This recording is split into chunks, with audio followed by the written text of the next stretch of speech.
welcome back to OCO Social Impact Podcast, where we are here to equip today's social impact leaders one day at a time. I wanted to briefly talk about my story and why I founded OCO, or Our Corner One. I wanted to share briefly where my experience and expertise comes from, and what led me to launching this project where I create bite-sized educational content that allows for anyone that is interested in social impact work to begin with the foundation that they need. So I am in the Gen Z generation, so I am currently in my mid-20s. I have been working since I was in high school.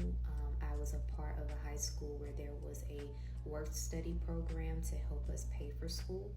So I was able to gain experience working as early as 15 years old. I have worked since I was in undergrad as well as in graduate school. I am a first generational college student, college graduate, and so I had to work multiple jobs to put myself through school.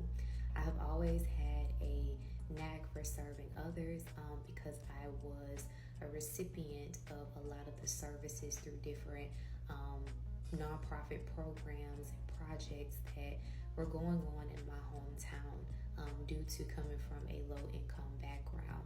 And so I have always had a heart to serve others and, prayerfully lift them out of whatever situation or circumstance that they're in. With that being said, in undergrad, I started serving with different organizations within my university that specifically focused on volunteering and, engaging with local nonprofits throughout the state. I have been able to serve with victims of domestic violence. I've been able to serve with children that have autism. I've been able to serve with people that come from low-income backgrounds and the homeless and so many different target populations. I've also been able to travel the world and see how economic disparities look different for different cultures. And so I have been privileged to see the work that goes on behind the scenes and the work that the target population sees, so that duality of how nonprofits actually work. But one thing that has always been kind of frustrating for me is seeing the lack of support, if you will, for these nonprofits to truly thrive. In my opinion and through my experience, some of the most effective programs have been the more local nonprofits that have been there for decades and have built up that repertoire and the trust with the community that they're serving. Yet there are a lot of operational gaps because they don't have the organizational capacity or the funding to really do the things that they need to do.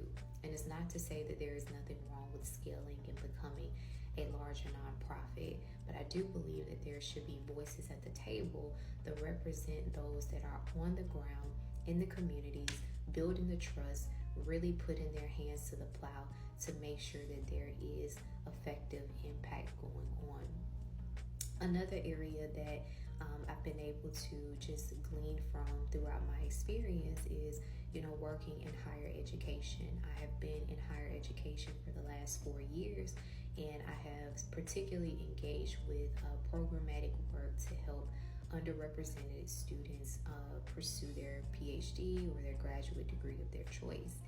And I was hired in my original role to launch a program and build infrastructure that will allow for students to gain experiential learning as well as professional development and mentorship. Well, when I came in, I was given a contract and sold a dream, and I was told that, you need to go figure it out. And so I spent the first year of my job just trying to build infrastructure around this program. And it was very difficult. It was a lot of frustrating tears and just different things that honestly shouldn't have happened because I didn't have a budget. I didn't have any institutional support, and it was really just me trying to build a team and build infrastructure around this concept that was given to me. And so a lot of the questions that I had were not properly answered. It was a lot of just back and forth and politicking and just different things that I'm sure you guys are familiar with in, different systems that you may be a part of that I found very frustrating. And I felt like there was also a level of gatekeeping where certain individuals would withhold information from me for whatever reason. We're going to give them the benefit of the doubt. But the point was, I personally was just frustrated and tired, and the fact that I came in energized and activated to do good work, yet I wasn't given the proper tools to do those things, really just made my job a lot harder than what it probably could have been. So in the midst of all of the things that I have dealt with from my personal experience, volunteering and being able to serve in leadership positions in different areas of my professional journey, this is where our Corner One was birthed.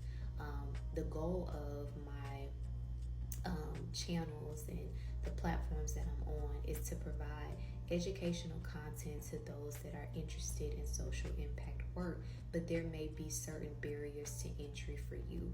My goal is to give you the proper tools and the foundational things that you need to go and change your part of the world. And so this is why I'm here. I talk about things related to programming, different project management pieces, budgeting, leadership, stewarding your donors, stewarding the relationships that you have with your staff and even your volunteers. And so we cover an array of things here at OCO because I don't want you to be frustrated and give up on the dream that you've been given, the dream that you have in your heart to change the world. I also believe that as Gen Z and millennials are growing, we are going to shift the way social impact work has been done traditionally. There is a need for people that have innovative mindsets and different ways of thinking to actually bring change. And I hope and pray that I can be one of those people alongside with you. And so I just wanted to briefly give you guys a background as to who I am, where my expertise comes from, and why I founded OCO. Please be reminded that I am not only on TikTok, but I also have a YouTube channel where I go into longer form videos there. I also have this content in podcast format for those that would love to listen on the go. All of that is in my link tree, which is in my YouTube channel. So if you want to listen to me on Spotify or Apple Podcasts, you're more than welcome to do so. But I hope that this gave you guys a little more background as to who I am and where this information is coming from. And like I said, I'll be back, Lord willing, next week to share more content with you guys. But until next time, try to make the world a better place.